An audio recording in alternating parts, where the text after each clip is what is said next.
No, press room, huh? Make this our temporary press room. It was a struggle again in our first half. We haven't been playing real well in the first half, but we've been hanging tough and battling, and then we seem to find our game sometime in the second half. And that's been kind of the pattern for the last few games.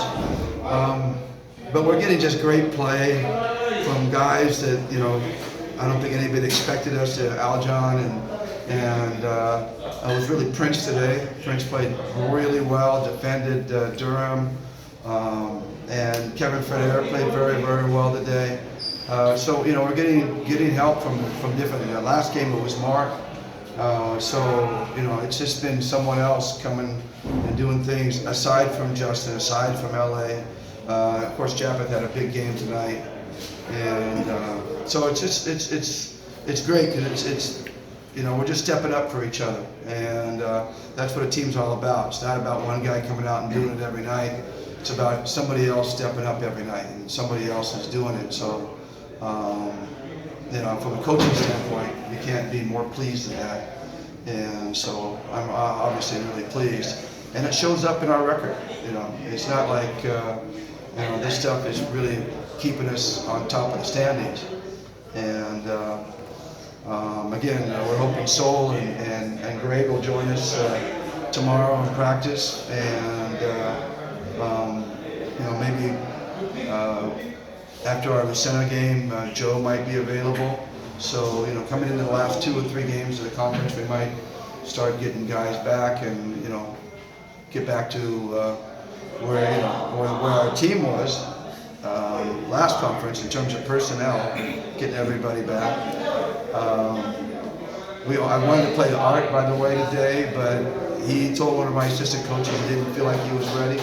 So he's going to get another week of practice this week, and we'll see if we can get him going on Saturday in the center. But there's a possibility we could have Greg back, Sol back, and Art playing on Saturday. So possibility. We'll just see how it happens this week.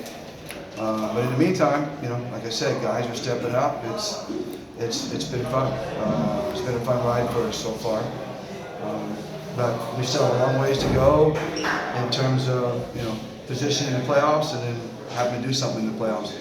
I've been here before. I've been on, you know, top of the standings and then get knocked out in the quarterfinals. So, you know, you don't want to get too happy about what's going on. But again, I like what our guys are doing day to day.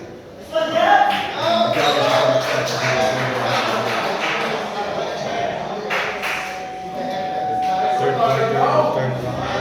It wasn't really the third quarter. I think it was more. Wasn't it more fourth? Or maybe the early fourth quarter, where we kind of started getting a little stretch. I thought we were struggling a little bit still third, at least early part of the third. Maybe late third, we started going a little bit. And I think that little run at the very, very end of the third, where we got a steal, and then they threw the ball away, and then you know, Justin had that last shot from the out of bounds play. So I think that kind of changed the momentum for us and kind of got us going a little bit.